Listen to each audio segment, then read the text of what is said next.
Hello friends, आज हम लोग फिर एक बार से 12th क्लास के अंग्रेजी के chapter Bharat is my home के अगले पैराग्राफ की पढ़ाई करेंगे। Bharat is my home Zakir Hussain द्वारा लिखा गया है और उससे पहले मैं आपसे भी विनती करना चाहूँगा कि कोरोना के चलते जो इस समय देश की परिस्थितियाँ हैं, आपसे आग्रह है कि आप अपने आप को, अपने परिवार को और अपने देश को सुरक्षित रखने के लिए घर में ही रहें, बेवजह बाहर न निकलें। आगे हम लोग चलते हैं। जाकिर हुसैन कहते हैं कि the family is weak and is constantly growing at a rather inconveniently fast pace. Zakir Hussain कहते हैं कि द फैमिली इज वीक, माने हमारा देश बड़ा है। जैसे कि आप जानते हैं कि भारत एक बहुत बड़ा देश है और विशाल जनसंख्या, विशाल भौगोलिक क्षेत्र का देश है और लगातार ग्रोइंग बढ़ रहा है एट रादर काफी इनकन्वीनियंटली कहने का मतलब होता है असुविधापूर्ण तरीके से, फास्ट पेस तेज गति से, यानी हमारी जनसंख्या काफी तेजी से बढ़ रही है और लगातार बढ़ रही है।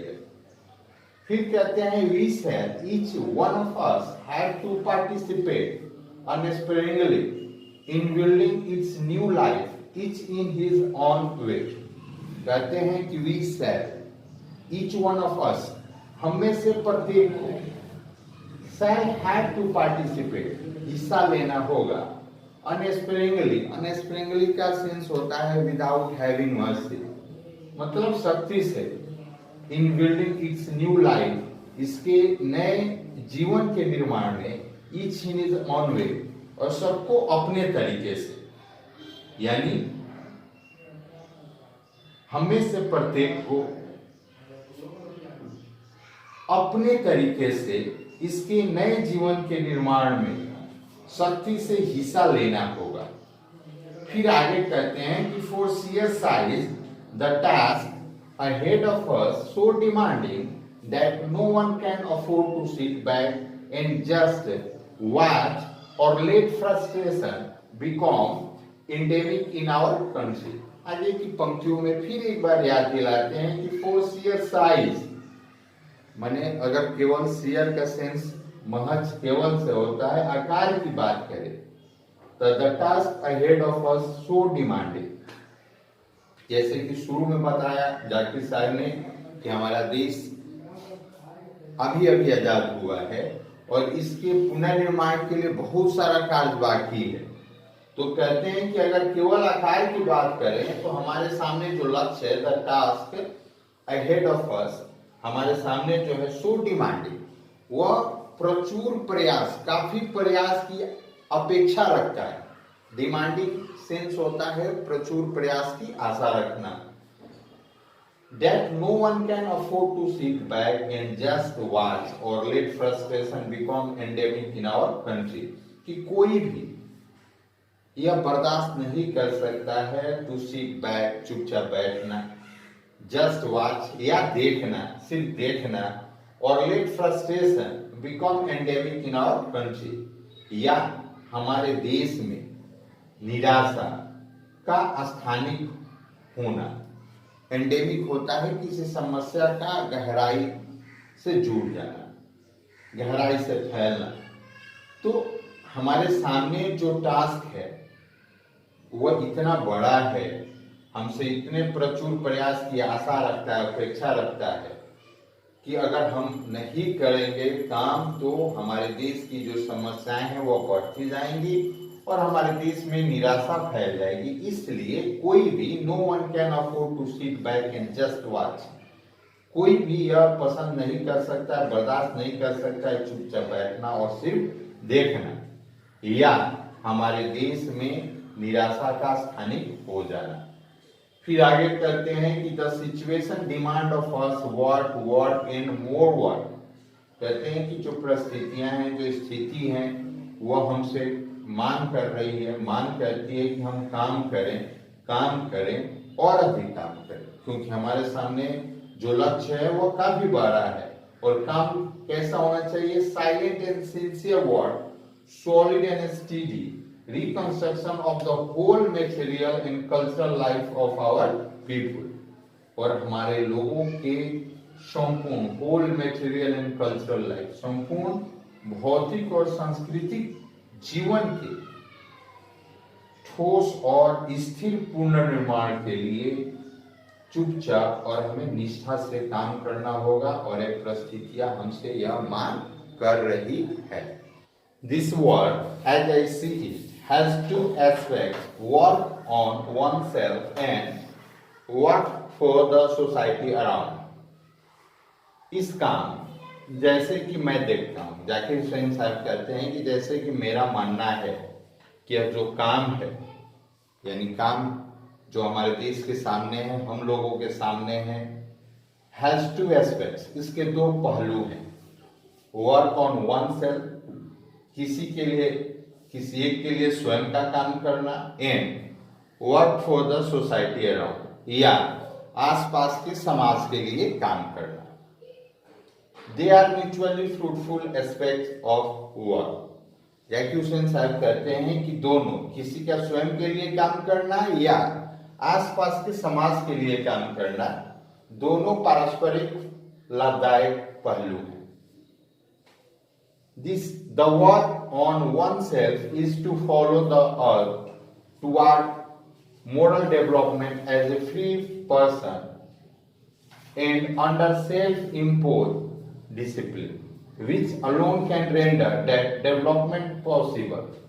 जाकिर हुसैन साहब कहते हैं आगे कि the work on oneself, किसी का स्वयं के लिए कार्य करना, अंडर सेल्फ इम्पोज डिसिप्लिन, अपने पे स्वयं लागू किए गए अनुशासन के अंतर्गत, एज ए फ्री पर्सन, एक स्वतंत्र व्यक्ति के रूप में, मोरल डेवलपमेंट, नैतिक विकास की ओर जो तीव्र इच्छा है उसका अनुसरण करना है. यानी कोई व्यक्ति अगर अपने लिए काम करता है तो वह अपने पे लागू किए गए अनुशासन के अंतर्गत एक स्वतंत्र व्यक्ति के रूप में जो नैतिक विकास होता है उसके तरफ तीव्र इच्छा का अनुसरण करता है.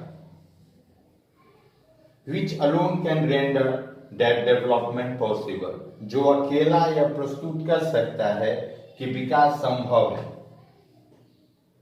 Its end product is a free moral personality. फिर आगे जाकिर हुसैन साहब कहते हैं कि इसका जो अंतिम उत्पाद है, जो अंतिम फल है, वह एक स्वतंत्र नैतिक व्यक्तित्व है.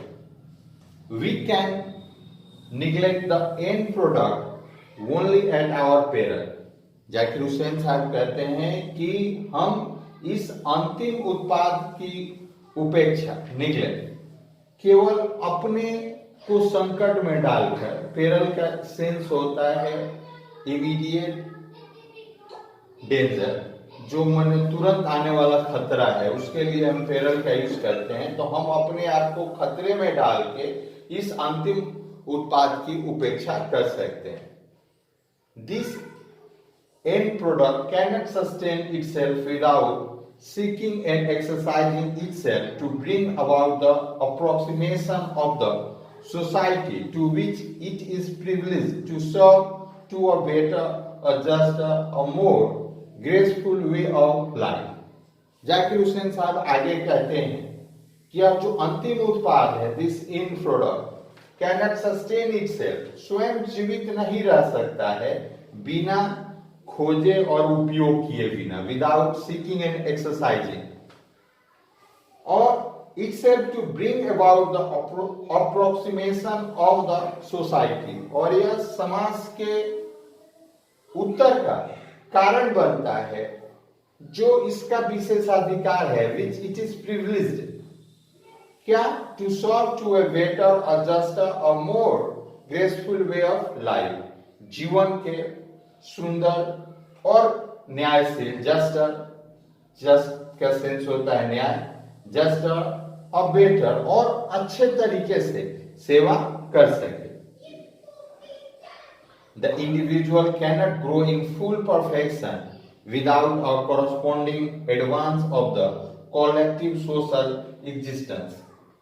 फिर आगे जाकिर हुसैन साहब का कहना है कि कोई भी व्यक्तिगत रूप से, द इंडिविजुअल, कोई भी व्यक्ति कॉलेक्टिव सोशल एग्जिस्टेंस, सामूहिक सामाजिक अस्तित्व के कॉरस्पॉन्डिंग एडवांस, समान विकास के बिना, विदाउट, पूर्ण संपूर्णता में, फुल परफेक्शन, विकास नहीं कर सकता। यानी कोई भी व्यक्ति सामूहिक सामाजिक अस्तित्व के समान विकास के बिना पूर्ण संपूर्णता में विकास नहीं कर सकता है। यानी अगर आपको अपना विकास करना है तो समाज का भी समान विकास होना चाहिए, तभी आप पूर्ण रूप से विकास कर सकते हैं। फिर आगे जाके हुसैन साहब कहते हैं, let us resolve to get wholeheartedly engaged in these two aspects of work, individual and social। कहते हैं कि आइए हम लोग कृत संकल्प हों, पूरे मन से, होल हार्टेडली, पूरे उत्साह से इंगेज, व्यस्त हो जाएं इन दिस टू एस्पेक्ट, इन दो पहलुओं, काम के दो पहलू, इंडिविजुअल एंड सोशल, व्यक्तिगत और सामाजिक। तो आइए हम सब इस कार्य के दोनों पहलुओं, सामाजिक और व्यक्तिगत में पूरे उत्साह से व्यस्त होने का कृत संकल्प ले। आज हम लोग इतना ही, आगे कल इस चैप्टर का अंतिम पैराग्राफ हम लोग पढ़ेंगे। तब तक के लिए एक बार फिर से आग्रह करते हुए कि अपने आप को सुरक्षित रखें, अपने परिवार को, देश को सुरक्षित रखें और घरों में ही रहें। थैंक्स।